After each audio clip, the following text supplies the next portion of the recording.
Yo, welcome to my YouTube channel. Be sure to like and subscribe. Probably the number one thing that you can do today, if you have a membership or a course, is just check in and make sure that you're giving your customers enough support and you're helping them through their journey, again, from the pain that they're currently going through and the promise that you're trying to provide for them. And then you're just giving them the appropriate steps to get through that process and the support that they need to get through that process. Yo, what's up, everybody? Welcome back to another episode of Podcast Success Secrets. For this one, I'm really excited. I have somebody on who is a friend of mine. We've chatted for a while. We've known each other for a while, and we've seen each other evolve, in the space. And do some cool. You're doing some cool things right now. So, but the main topic of conversation for this episode is going to be marketing for memberships. Memberships are a hot topic. Granted, because they're a great solution right now for a lot of people as far as for growing a business, and then also maybe on the other end, if you're starting out in something, it's an easy way to get a lot of value for lower ticket. Because usually memberships are lower ticket, right? Am I right there? Or yeah, I mean, generally speaking, but that doesn't stop anyone because we service a whole range from people who are selling $7 products or even free, all the way up to $10,000 plus coaching programs. So I take that back because I've seen masterminds where they have a back end on the membership, or it's like a upsell or something. But dude, for people, I want people to know, because I've known Chris for a while, he's a super smart guy, but I want people to know how you got into marketing and kind of some of the things you got into, some of your wins, your losses, and then where you're at now. So just that quick rundown. Yeah, totally. So my background, I got into marketing in a pretty strange way. I was actually working in iron ore mining back in 2016 and for the previous 5 years. So from the age mining, yeah. So okay. Straight out of high school, I got an apprenticeship and went into the iron ore industry and did my trade as a mechanical fitter. So we used to work on gearboxes and pulleys and slurry pumps and crushers and all these things that no one knows anything about in our space. But it was a really interesting process. And, I got really good at problem solving through the 5 years that I was in that industry because we worked on maintenance and breakdown maintenance. So when something broke, the plant was down and it was literally $1 million an hour is what the company would lose in downtime. So we pretty much had to get things done quickly and figure out how to get them done really quickly. So that was my one skill that I took away from that. But as I finished my apprenticeship, I became a tradesman and I was just this sort of sucks. I had done this for 4 years and it was not really that engaging for me. It was in a really crappy environment. I was coming home muddy every day. Everyone around me was negative as hell. And I was just I'm not into this. So I decided to start reading books. I was interested in property investing. And then I found Rich Dad Poor Dad, which sort of set me down a trajectory and path about learning everything I could about entrepreneurship. And pretty much the whole year as a tradesman, I was just reading, consuming, I was reading a book a week. And I just made the stand sort of 12 months after I started that I was going to just jump out of this and try do something in the entrepreneur space. I had no idea what, but I thought, I might as well just jump straight into it and go all in. So I actually came across ClickFunnels at the same time and decided to try and be an affiliate marketer for them and didn't have any luck. And then I ended up getting an internship at the end of 2016 for a company in Perth called Your Social Voice. And they're a Facebook marketing agency. And that was really the catalyst for me learning everything about digital marketing. And about 12 months after I quit, I ended up going to ClickFunnels HQ and becoming #1 funnel designer in the Southern Hemisphere. And then, another sort of 12 months after that, I created my own company.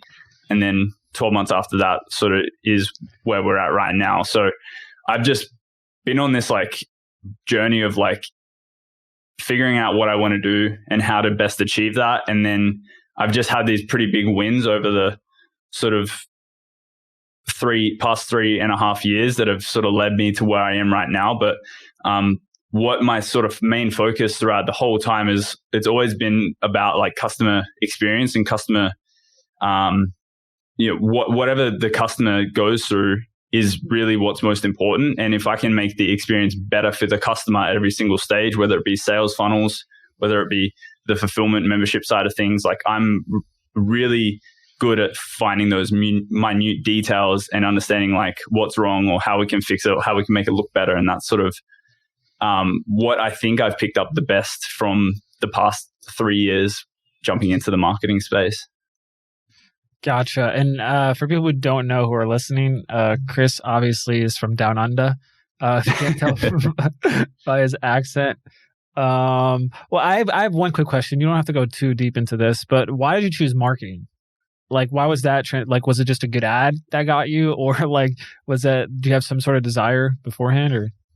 To be honest, it wasn't ever about marketing. It was more about like, what's the best vehicle that can help me have the most success in my personal life the quickest?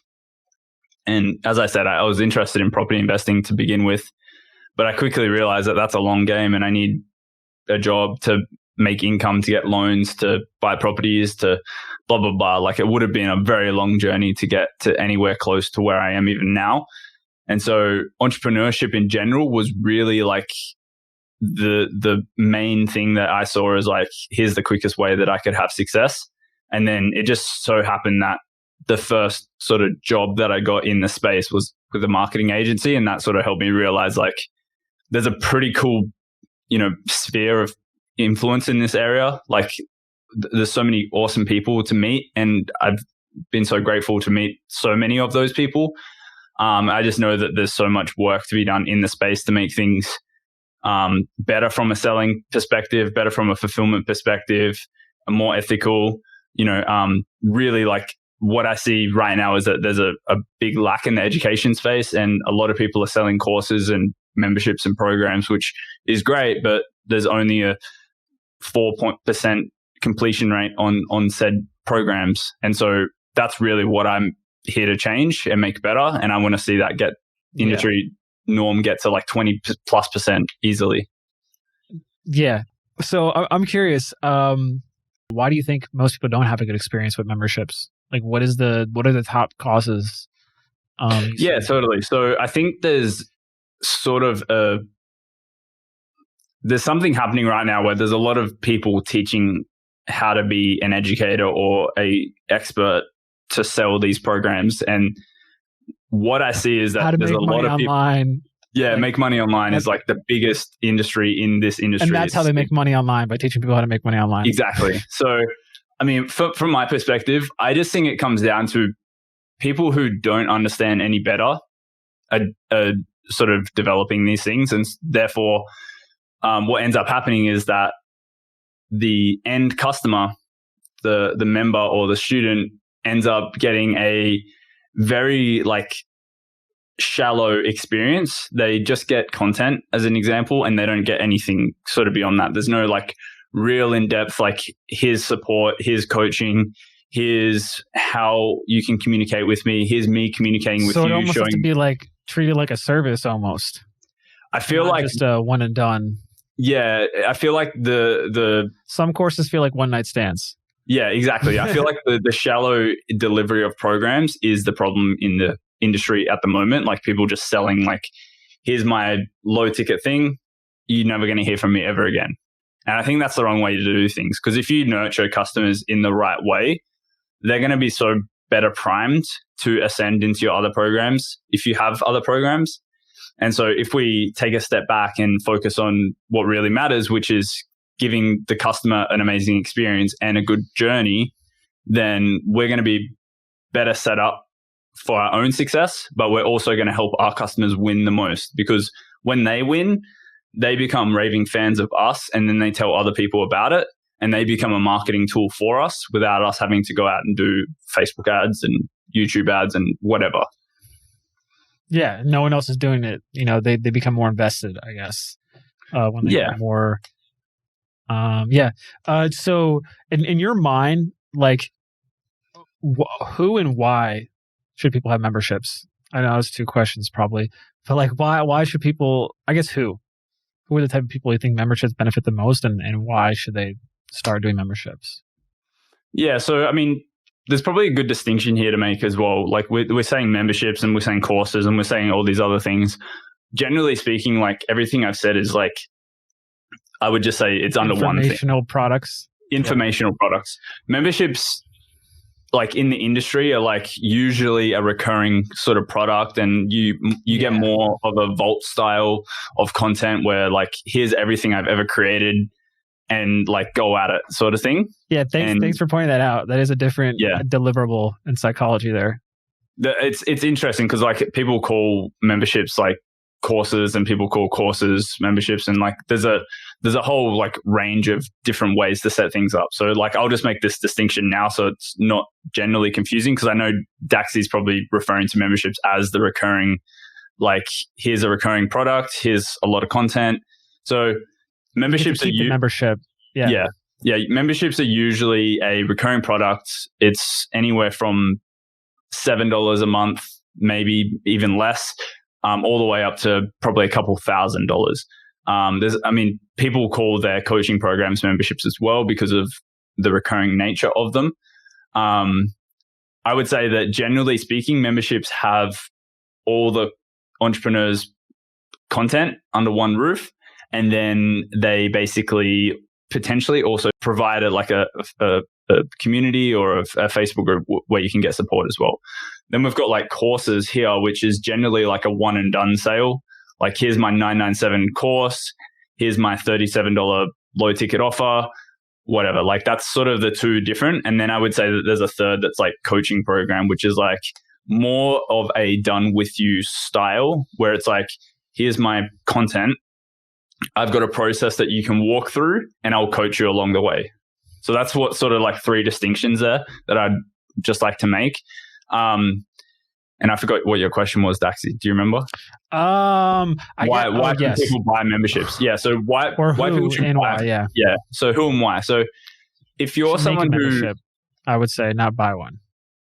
Make a membership. Okay. Yeah. So start because most of the people listening are probably like podcasters, marketers, people who are, that's perfect. So podcasters, marketers. I would say that the benefit of a membership, you're already producing content at a pretty high scale. People who are listening to this usually would probably go to the route of something like Patreon. Podcasters, YouTube are really, really into going into I don't condone Patreon. That, but yeah. Sorry? I don't condone that usually, but yeah. No one condones that. But generally speaking, that's like the industry norm. It's like anyone who's like a creator that doesn't monetize off their creation will usually just go, here's my Patreon, because it's like easy. Yeah. It's quick. And they think of it as a donation more than like, don't expect anything from me. Even though some people try to make some incentives on it, but yeah. And I mean, generally speaking, the incentives that people do make are like, is it actually valuable? And then, I mean, usually people are just doing it for a donation piece. They don't actually care about the incentives that are being given.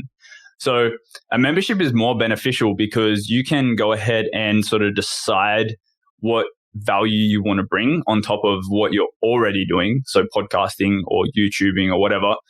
And you can put together an offer for your customers so that they can get a ton of value above and beyond the content that you're already providing.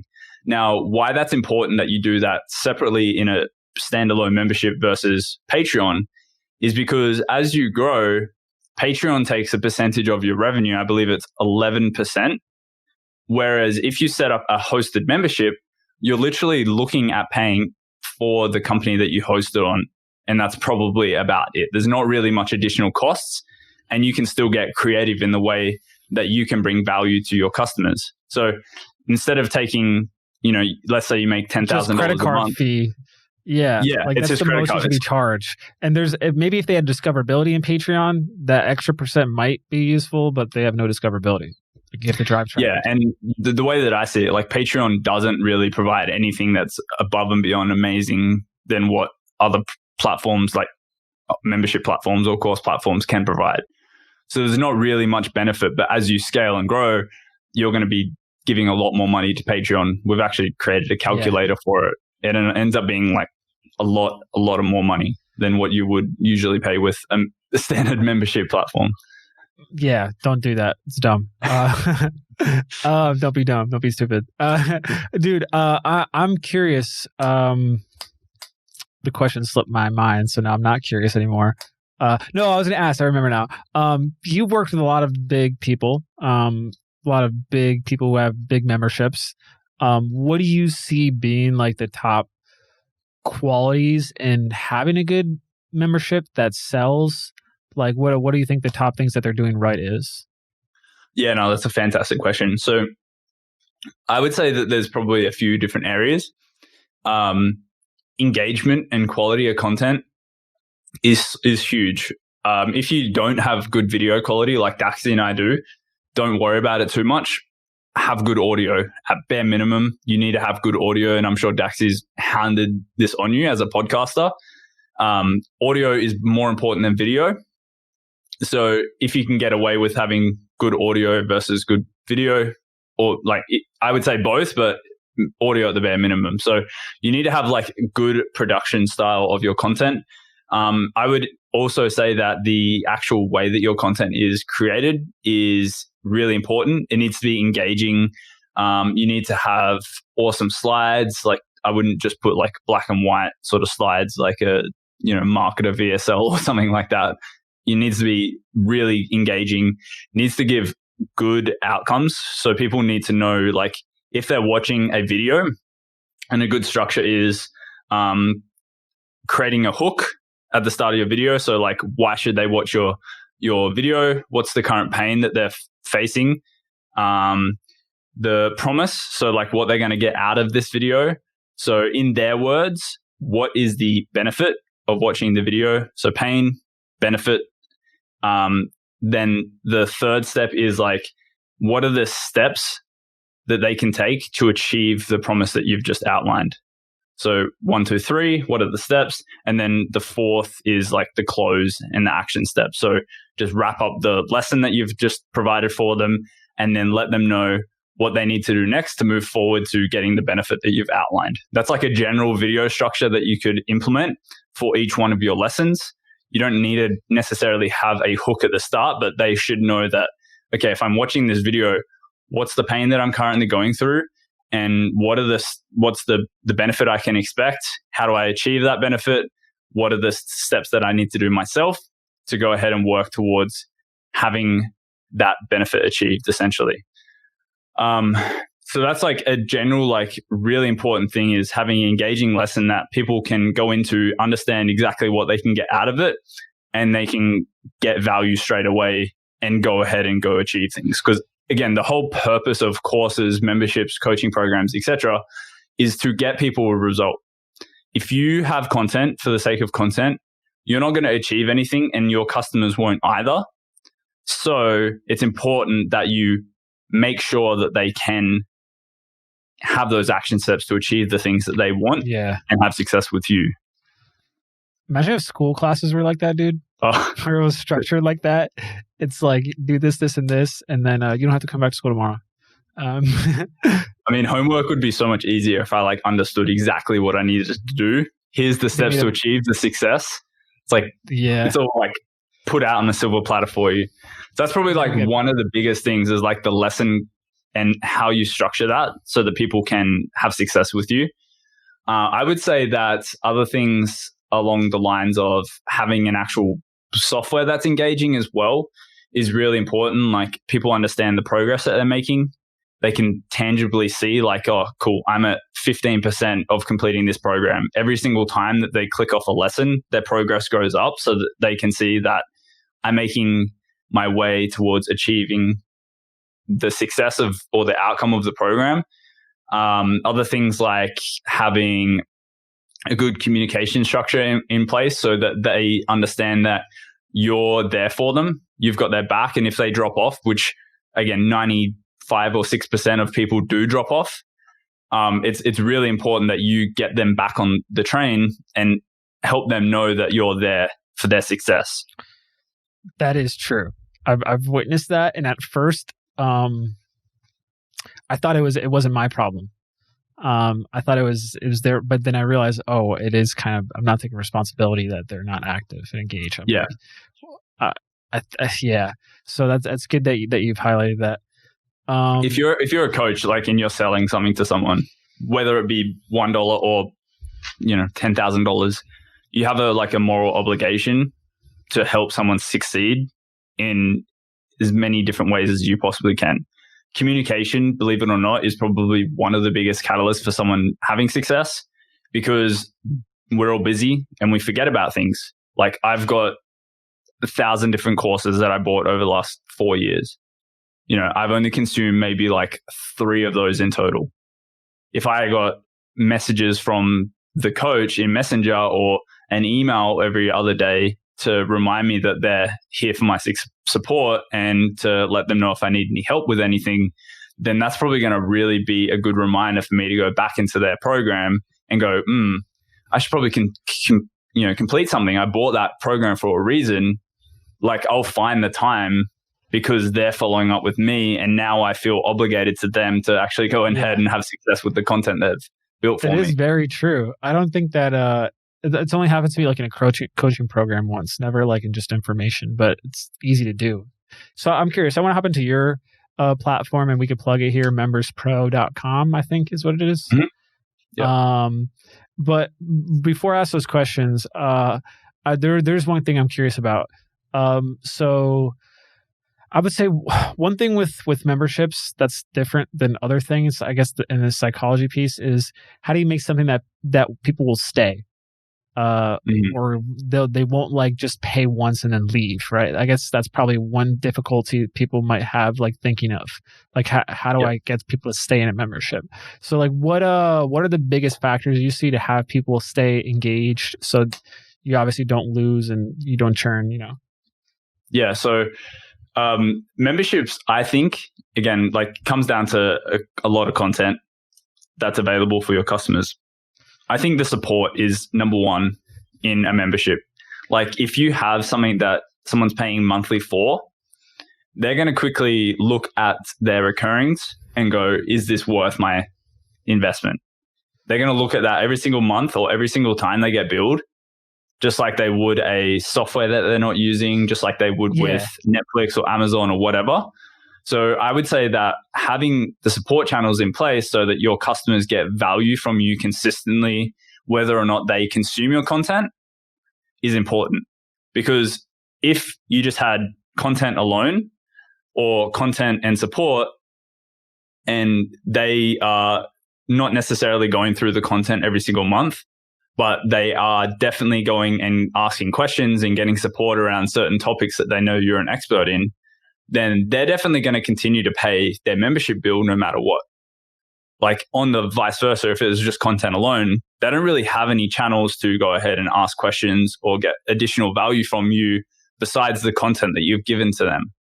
So I would say that having awesome support or awesome channels of community where you can let people ask questions, help them get value from you in a consistent manner, or have direct access to you to some level. Doesn't have to be like personal message, but it could be forum based where they ask a question in there.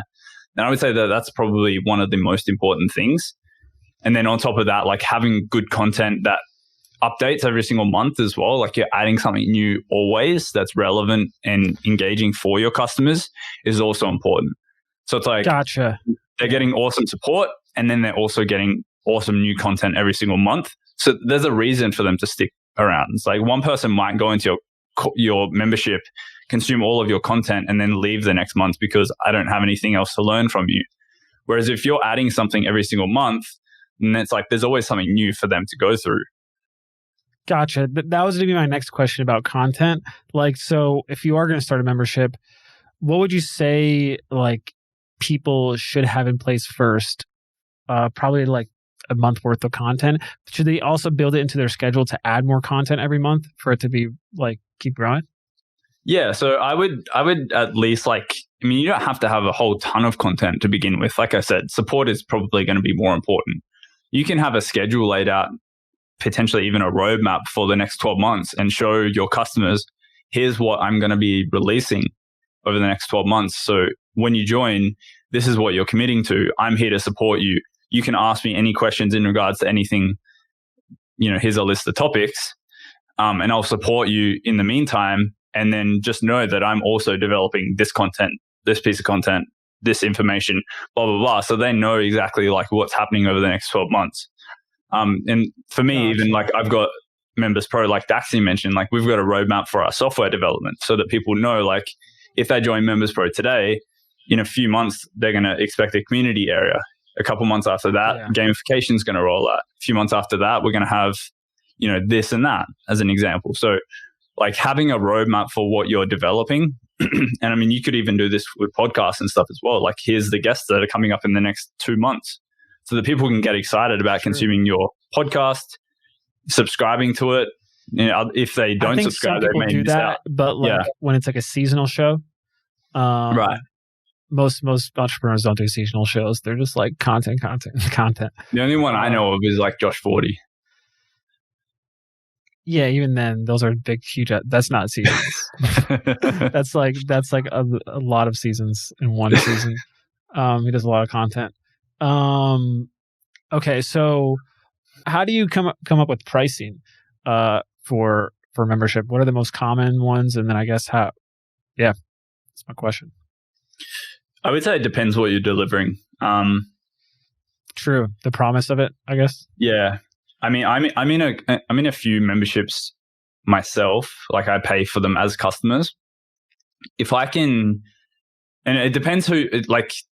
The answer is it depends, and it really comes down to like who's your customer and what's the content that you're delivering. What's the value that you're bringing? Does it include support? Like I mentioned, things that are like $10 or less usually can be content based. Like I can think of streaming services. Like when you think of these things as well, people are always going to look at them and refer to them, compare them to streaming services that are big and popular and stuff. So, me as a customer, like I can look at Amazon Prime and it's like, would I pay $10 a month for this? What is the actual benefit that I'm getting? I get Amazon Prime Video, I get Amazon Prime services, music, I get like Kindles every month. So it's like a big value. If I cancel that one membership, I'm going to lose all of these benefits that I'm getting. It's a line with something you want to achieve. Yeah, exactly. So it's like for me, it's personally beneficial because not only do I watch this streaming service over here, but I also get additional value from the shopping service and so on. So just know that like if you're servicing people who aren't in the marketing space or the entrepreneurship space, they're always going to look at things from like, how does this compare to other subscriptions that I'm paying for, as an example. So usually people who are outside of the entrepreneur space or that there's not a really big pain point for, other things I can think of that have huge pain points are marital like relationships, probably like health related things that need to be like consistently worked on. Like it's not like a quick fix, I guess. Yeah, exactly. So like, yeah, if your membership isn't around something that doesn't have a big pain point, then you're probably going to have to charge something. Yeah, because like once they fix it, that's probably more for like a course, like how to tie your shoes. Like, I wanted more content about. I mean, it's that, and then also like as an example, like you have a membership for gaming. It's like that's a hobby. It's like a niche. Like people aren't really going to spend $100 a month on a membership for gaming. Whereas if it was like a trading membership or a marriage membership or a health related membership where I've got like chronic back pains and like your membership has all of these exercises that I can go through every single month, or there's one on breathing that I'm in as well, where like it helps me be more calm and present every single day. I'm more than happy to pay $100 a month for that because I get a weekly group session with the people where we do an hour-long breathing session, but then I've also got consistent content where I can go through it by myself for the other 6 days of the week, as an example. I'm in another one that's business related where I've got open access to a forum and 10 years of past content from the creator. I can go in and ask this person any questions that I want and know that I'll get an answer within the next 2 days. So nice. It's obviously Grant Cardone, right? No, it's not. I know he sells stuff, dude, and I see videos of it, and it's like when he was a car salesman with and I'm like, looks nothing like him now, but the stuff he's selling still looks like that. It's actually James Schramko. So, oh, okay. I haven't heard of him. Yeah. So he's like one of the OGs. Like he taught like Ezra Firestone and Ryan Levesque and people like that. I used to watch Ezra in my e-commerce days. I would watch Ezra. So dude, I think so. Actually, that brings one question to my mind. You know a lot of people. How with relationships, let's talk about that, and like helping to grow your business, your brand. I think you've done a good job of that. Have you been doing that? I think you've been doing a good job of that to grow your current platform right now too, right? Yeah. So most of our customers have come through from a relationship standpoint. It's either been connections. We haven't really done any marketing for our platform just yet. So yeah, it has been through connections and referrals and things of that nature. Gotcha. So let's talk about that Members Pro. How has it been like? So when did you start, and like how has it evolved? Like what is it now? Like what is it going to become, et cetera? If you can give us the scoop, down low. Yeah, totally. So we've been going for like 2 years now. We've had a few iterations. I won't say how we sort of started. I'm not overly fond of that story and frustration. So I'm probably currently experiencing right now, but yeah. Yeah. Past 2 years, there's been 2 iterations. We're just about to release a big third. And then in about a month, we'll release a whole new version of Members Pro, which is literally been a brand new software. Effectively, we've been redeveloping it for the past 12 months, which is pretty cool. So we started as like an additional plugin for a different company, and we quickly saw that like we never wanted to go off the back of someone else's business. So we identified a need in the marketplace, which was that mobile consumption for programs was on the rise. And so we developed a really good way for people to consume from their phones, whether it's an app or whether it's browser-based. It was just much better than whatever the competition was doing in terms of mobile optimization. So after we did that, we then realized that desktop and laptops and such are really important as well. We created an awesome experience on that front. And then we, sort of went down the path of everything that I've spoken about. We realized that communication is really important. We realized that experience is really important. And we realized that without those things, then people aren't going to complete their program. So where Members Pro is going over the next 6 to 12 months is effectively we have a system that we're guiding ourselves towards, and that is the tech system, so TEC. Members Pro really has a vision for increasing the amount of touch points that you can have with your customers so that they know that you're there for them, that you can communicate with them and help them through their journey. So when it comes to touch points, most companies literally just provide email. Members Pro provides about 6 different touch point channels. So email, automated email, push notifications on the phone, both broadcast and... I want to be able to deliver them roses and chocolates, bro. We'll tie that into the system no matter what. So, you actually could. One thing that would be interesting, this is just a side tangent. We always send, we use a service called Handwritten or Handwritly, which sends handwritten notes to people. That could be a cool thing to add in the future integration. Definitely. Well, so we've got a Zapier integration coming up, which will allow you to automate any action in a membership. So whether it be someone completing a lesson, a course, commenting in the community, that can trigger them going into a certain app elsewhere, which can then do, you can send because you want to send them a handwritten note. Yeah, you want to shout out people like, hey, blank just finished the course, or hey, et cetera, and you can get notified and then know rather than having to check. That's cool. That's really big. Yeah. So touch points is first focus, like helping you communicate with your customers better. Experience is really all about like how can we make the experience fun, engaging. We can gamify the experience so that people are feeling rewarded when they're having the wins and success that they're having in your content. So it's not just like you having to manually follow up with them. They're feeling self-motivated to go through the content because they're getting the gamification points, they're seeing the progress being made, they're getting shout outs and all of those things sort of automated. So like when someone completes a certain module, you can unlock bonus content for them to show them that, you know, that they're awesome and you can thank them. And then completion is our last piece. So completion is really just like, how can we get more of your customers completing your programs so that they can become those promotional pieces for you. They can tell other people about your programs. They can share their wins and their successes so that you can get like a referral network happening just from your content and your customers' experience being awesome from start to finish.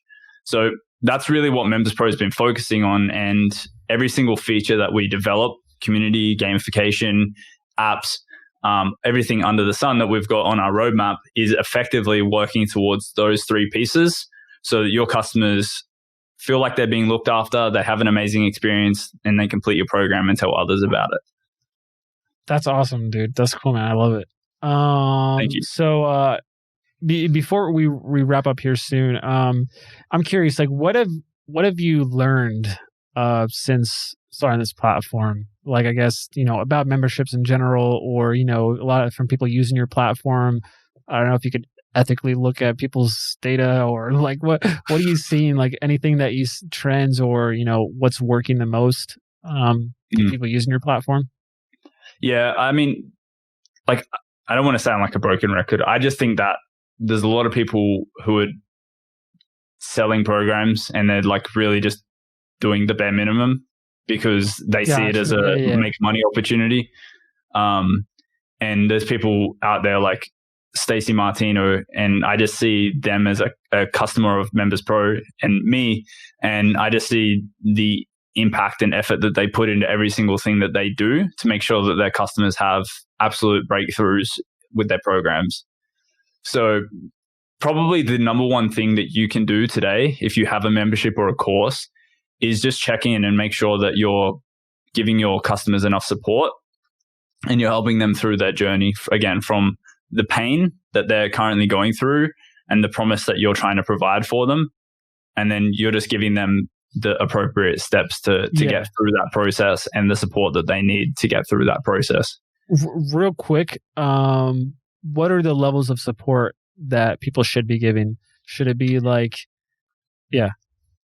So, I mean, the easiest ways is a support email. You can just communicate with the customer there really easily. You can tie into any of like the help desk software so that you can have a team help manage those things if you're at that level. And then another level is just having a forum available. So whether it be a Facebook group or a Mighty Networks, or there's another platform, I can't remember what it's called. It'd be a Slack channel? A Slack channel, a Discord channel. Members Pro will have its built-in community available by the end of the year as well. I love Discord, by the way. I wish Slack was more... I guess I like the voice element where you can hop in a channel and also talk to someone immediately. I wish Slack had that, but yeah. Well, I know there's a plugin for it as well. You just have to Slack? pay for it. Yeah.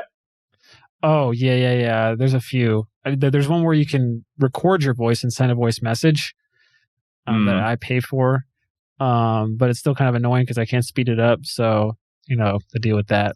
Ryan hates you need to have 2 times speed on it. If I send him Ryan anything with it, he's like, dude, I'm not listening to it. I can't double speed it. So I'm the same with Messenger. That's how I feel rough, as well. Man. Yeah, Boxer. So yeah, I mean, that's like generally the easiest ways that you can help support your customers. Cool. So yeah, man. So if people can want to check out your platform, want to learn more about it, etc., like where could they go visit? Yeah, so memberspro.com is the easiest place. You can check me out at chrisbenetti.com. We've got a call to action at the very end of that website to join our Members Pro community Facebook group. It's welcome to members and non-members. We're totally fine.